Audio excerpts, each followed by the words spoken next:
Hey there, guys. All right, today we are back with some. Eh. Why did I blank? I was about to say the Great War. My brain stuttered. I don't know what. Ignore that.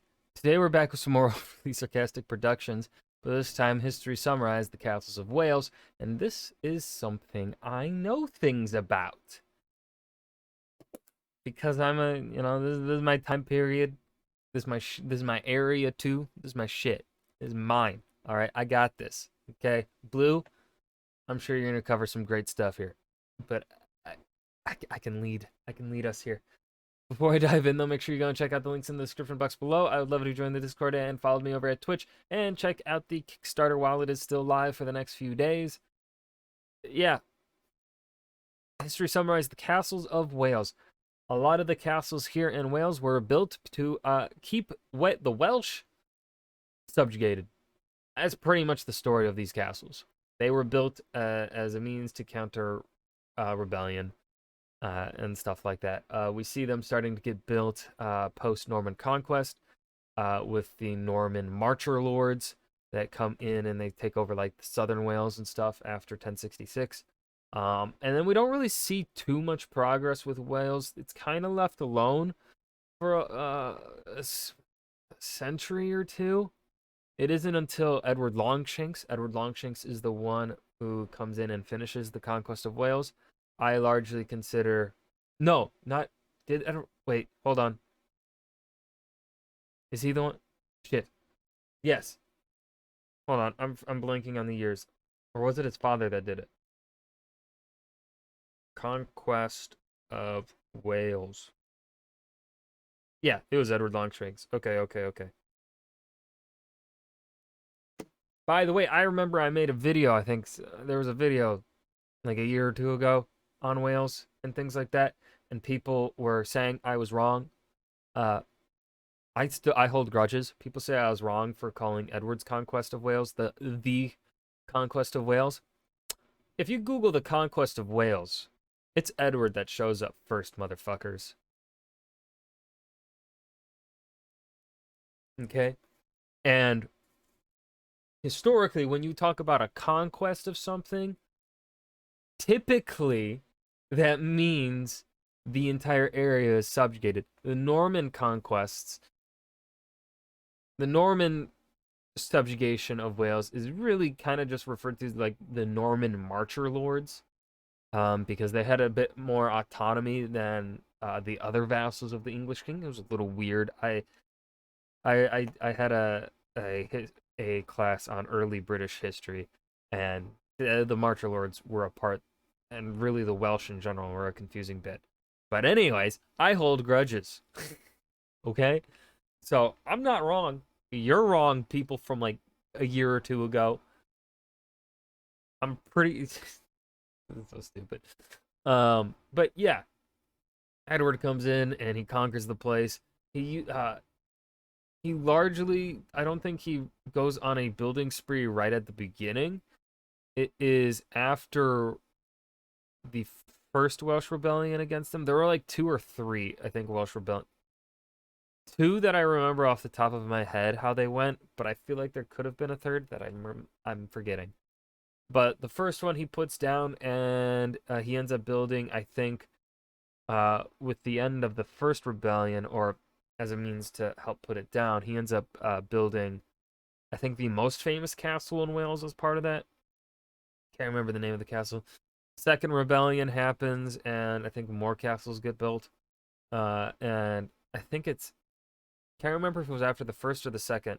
But he also orders the trees to be cut down within a certain amount of, can't remember if it was a mile or just a certain amount of yards away from the road, and stuff like that, so that ambushes can happen or something. You can read more about that in a book called I think it's literally just The Rise and Fall of Edward the First, I think is what the book is called. It's a great book. Um, Anyways, there's my rant tangent here at the beginning. Let's see what Blue says here about the castles of Wales and how amazing they are, Of all the despite them being, literal, the literal picture of English subjugation and oppression over the Welsh.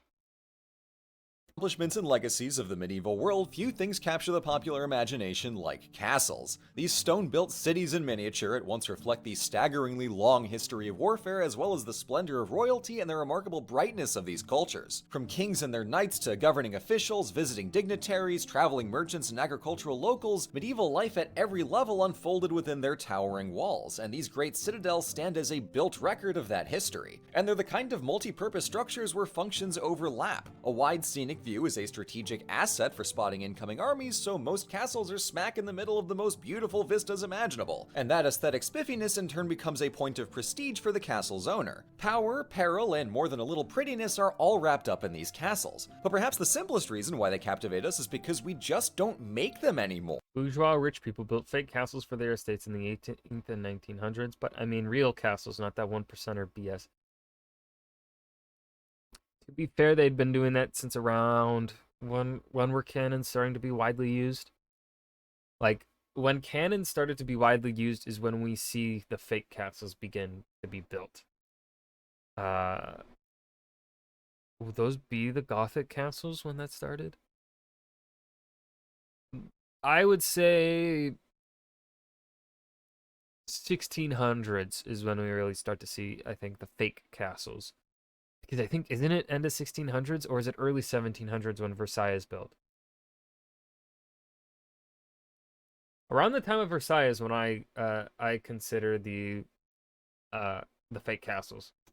Old cities are gorgeous, but we still have cities. Churches and temples are plenty impressive, but those are everywhere. And even the grandest civic buildings have an air of normalness to them because people go to the place for their jobs. But castles have an air of normalness to them because people go commit treason against His Highness King James by exploding Parliament. Damn right. Go to the place for their jobs. But castles are a relic of a time we do not live in, and that otherworldliness makes them fascinating. The reasons they were built, the shapes they took, the decorations they had, the ways they fell into ruin, all these factors are so distant to us that we see castles more as strongholds of fantasy than a living system where society and warfare converged. And I likewise struggled to wrap my head around these things until I came to Wales and saw a few for myself. Welsh castles are so numerous compared to the modest size of the place. Time for clown math. 600 castles for 8,000 square miles means a castle every 13 miles.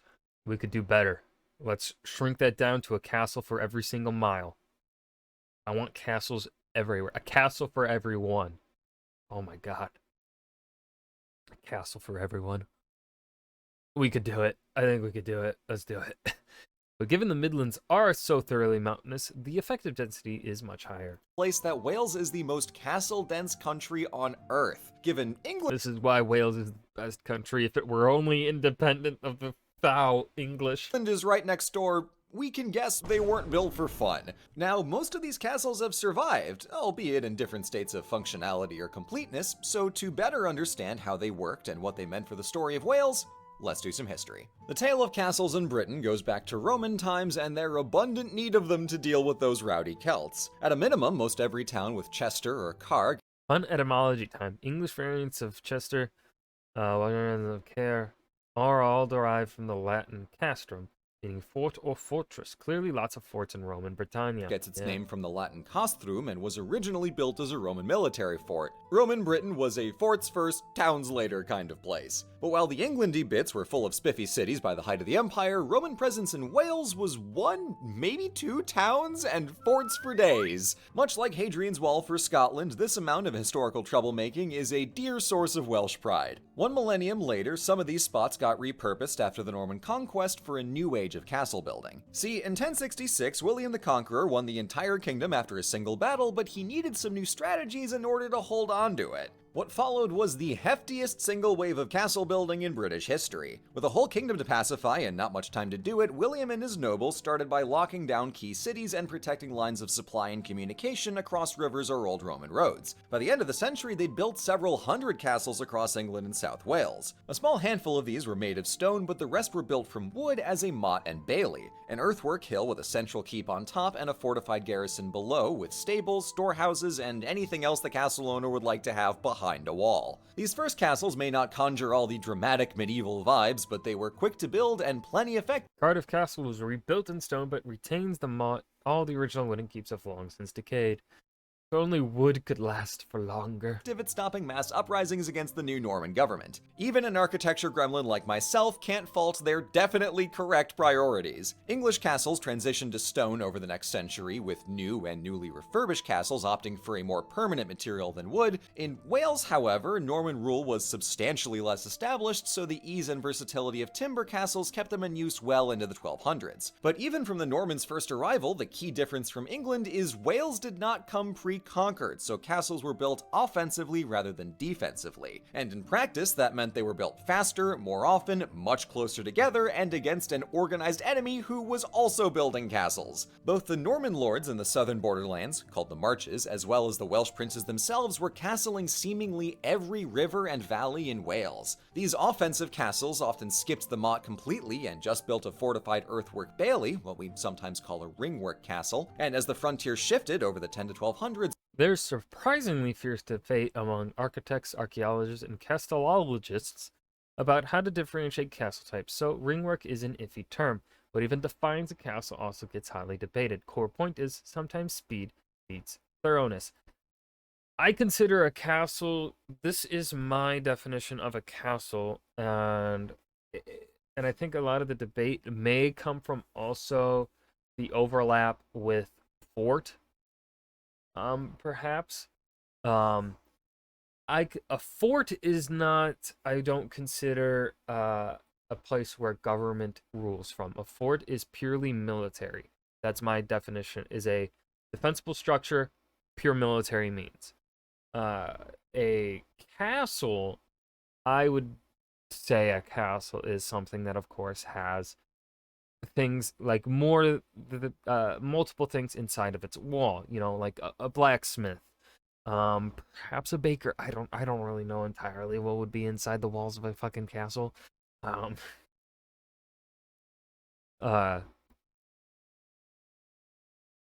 Blacksmith stables, that sort of, maybe a barracks for the troops. But ultimately, inside of a castle would also be the local governance. The leader, the ruler, the lord, the person that governs the local region that this castle oversees. That, to me, was what makes a castle governance. Yeah. old castles were abandoned. Now, of course, you could also argue that pure military means could also end up meaning governance in a sense as well, especially with this time period where the rule of governance is through essentially might as well. Right, military means so. And while new ones were built to suit the current strategic needs. And that is exhausting to catalog at scale, so let's zoom into Caerphilly Castle, one of the most consequential and best preserved castles in the country. Originally the site of a Roman fort, Caerphilly began construction all the way in 1268. Cardiff Castle, by contrast, was built just 7 miles south along the coast 2 centuries earlier. Conquering Wales? Clearly a fraught process. Timetables notwithstanding, this castle was built by the noble de Clare family, who added the Welsh county of Glamorgan to their already impressive portfolio of estates in 1217. In the 1260s, the young Gilbert de Clare helped win a civil war between the king and his barons, and then turned his focus north to the alarming threat of the Welsh Prince Llywelyn ap Gruffydd. To protect his inland holdings and defend Cardiff itself, I wish you would put timelines in here, because one of the problems that I had, though, when reading that book on the rise and fall of Edward I is the names. There are, right, I think there were 2 Simon de Montforts. I think I can't remember, but and especially with Welsh names, I'm forgetful with names that are different from. I'm pretty bad with names in general. I'm very bad with names. So like I don't really remember names in history. I think we even see that in my reactions, or I'm like, I don't remember the name of someone or something. Um, but I wish he put like with this, I wish he put a timeline because if he put the years, I'd be like, oh wait, this is during the time of Edward the First. But because he's not, I'm not entirely certain. I'm not confident, and I don't want to speak. I don't want to speak on this topic without knowing exactly when it's taking place. Alarming threat of the Welsh Prince Llewellyn ap Gruffydd. To protect his inland holdings and defend Cardiff itself if things got really bad, Gilbert de Clare began work on Caerphilly Castle in 1268. It was Okay, built 1268. I gotta look up when Edward the First was alive because I forget. Edward. Okay, so he was 14 at the time. Um, he might have been. You know what? Was he doing things militarily at that point? Can't remember when he took part in his first war. He might have taken part in that rebellion because I remember reading he was young and he was willing to fight. He was a warrior.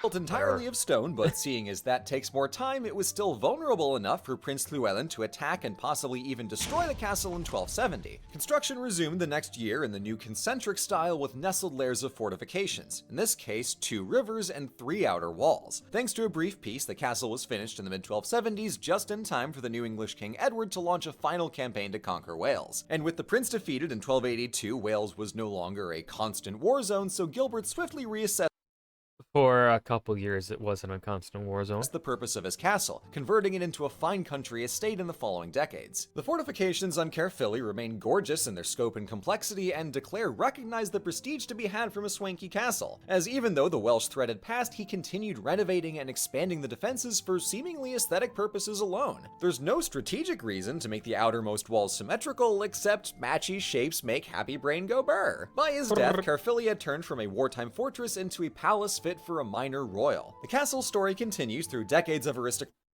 Oh, we are okay.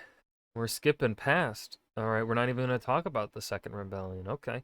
In 1317, the castle passed through the marriage of Eleanor de Clare to Hugh Despencer, and his son, also named Hugh Despencer. Yeah, they were a real pair of nuts. Is that a phrase? I feel like that should be a phrase. But anyway, the two Hughs got in good with King Edward II, when Hugh the Younger became the royal chamberlain in 1318. They did big greed, siphoning loads of wealth from the crown into Caerphilly and causing a barren revolt and civil war. Aristocratic escapades, but in the 1640s, Caerphilly's peaceful quiet turns to ruin during the Wars of the Three Kingdoms, when hundreds of castles across the Isles were battered by a new and very unsporting tactic called torrential cannon fire. And many of the castles that survived were deliberately wrecked after the war to render them useless. Such was the case with Caerphilly, hence the dramatic lean on the southeast tower, and so it remained until the 1920s and 30s when the Marquess of Bute launched a contentiously thorough reconstruction project, one of several in Wales around this time. Spectators in the historical community, as well as the Lord Bute also redid much of Cardiff Castle seen here. The line of red bricks marks the end of surviving stonework and the start of new construction above. It was rather thorough. Oh, god damn. British government had and still have deep misgivings about the scope of the transformation and the irreversible damage to the original ruins. But man, is it something else to be able to walk over a drawbridge, through a gatehouse, out to the courtyard, into the Great Hall, and up along the walls and towers. It's the rare chance to engage with a complete medieval castle. It conflicts me, yet it compels me. The history of castles in Wales continues up north, where King Edward cemented his victory by stuffing the place with more castles, just like the... And now we've gone back to Edward the First First. Normans had done after their conquest, and the royal castles of the north are the grandest and most impressive in Wales on account of all that crown money. Here too, they shifted to luxurious residences over time as royal power solidified and warfare in Britain became the exception rather than the rule. Wales got its last new castle at Raglan in the mid-1400s, and aside from a handful renovated by the Tudor monarchs, Welsh castles retreated to the background, a legacy of conquests and an older, distant era. By the time Caerphilly was ruined, nobody knew who built it or when, with explanations ranging from ancient Roman forts to a legendary pre-Christian king of Britain. Wildly off base, but when an air of fantastical mystery winds through every hall and tower, it's hard to fight that reflex. Wales is not defined by its castles, but they are the most potent physical relic of a winding, lively history. And the simple act of walking into one rockets you back to a time when that story was being written. River by river, valley by valley, castle by castle. Thank you for watching. And that was History Summarized, The Castles of Wales.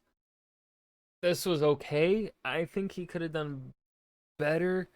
The organization felt a little off as to, right, one of the problems, I think I've brought this up before in other videos of Blues, is he kind of sometimes, it feels like, will jump forward and then jump back, then jump forward but not as far ahead, but then jump back again.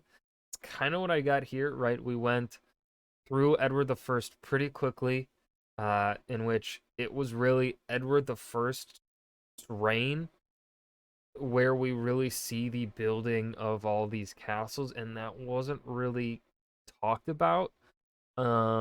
And then we go to Edward II, and then we're in the modern day, and then we go back, and then he's talking about another Edward, but I'm not entirely sure if he's talking about Edward the First or Edward II.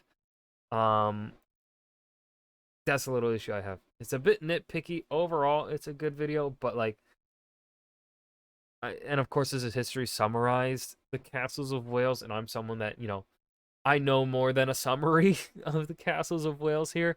This is a subject I know a decent bit on. So remember, I'm being nitpicky here when it comes to topics that I'm fairly confident about and know a decent amount about. But yeah, that was Overly Sarcastic Productions, History Summarized, The Castles of Wales. I hope you guys enjoyed. Remember to hit that like button and subscribe for more. And I will see you guys in the next video. Peace.